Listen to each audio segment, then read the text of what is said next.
This is 2025 paper 2 question 3. We're given this Venn diagram and we're told to show that the probability of A is a quarter. So basically we're just going to add up all the different people who are in A, and then we're going to divide it by how many people we could choose from, and that'll give us the probability that we choose somebody out of A. So the probability that you choose somebody out of A is going to be equal to, so we're going to add up all the things that are in A. So that's everything in A. It doesn't matter if it's overlapping with something else, they're all in A, that's all that matters. So we'll have 23 plus 18 plus 13 plus 6, and we're going to divide that by the total number of people, which is 240. And when you do that, you'll get 60 over 240, which simplifies down to be a quarter. In part 2, we're told to verify this identity. So this is basically everything in A and C. So what's the probability of getting A or C, pretty much? That's what the union means. So the probability of getting A or C, well, that's going to be basically, we're just going to add up everything that's in A or C. So it's all these numbers. So we need to add all those together. So we add up all those numbers, and then we divide it by the total number of people we could choose from, which is 240. And when you simplify that and put it into your calculator, you should get 39 over 80. Or you could leave it as 117 over 240. It's up to you. So this is kind of like what the left-hand side is equal to. And then we can just need to show that the right-hand side is the same thing. So the right-hand side is going to be equal to the probability of A, we know it's just a quarter. The probability of C is just going to be anything that's inside C. So that's going to be all these numbers added together. So we're going to have 13 plus 6 plus 16. So we'll have 13 plus 6 plus 16 plus, and then the last one was 41. And we're going to divide that by how many people we could choose from, which is 240 again, because it's 240 people in total, as it says here. And then minus, and then the probability that somebody of choosing A and C. So that's somebody who's been to A and C.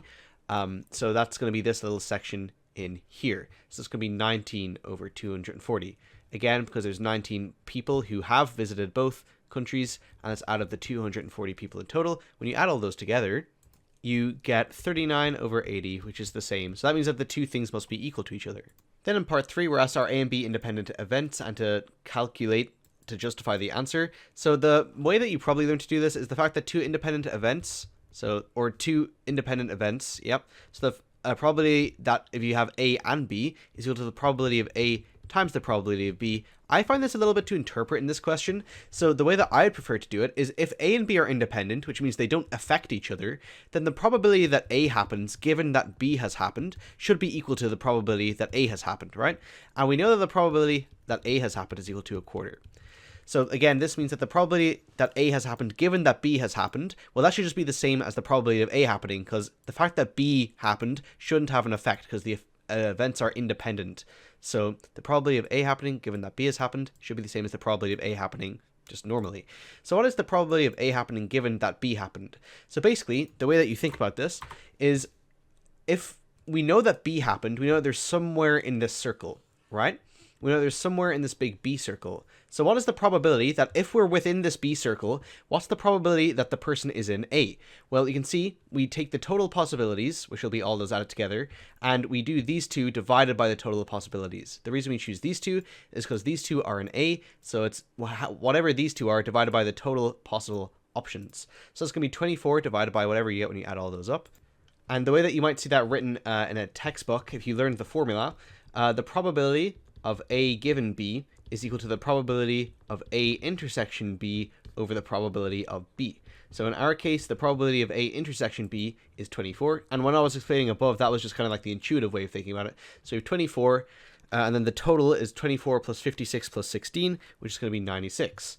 And when you simplify that fraction, you will get 1 over 4. So they're both the same, so that means that the events are independent. So then 2 of the 240 people are picked at random, and one of the people has been to all 3 countries, and one of them has been to none of the countries. What's the probability of this happening?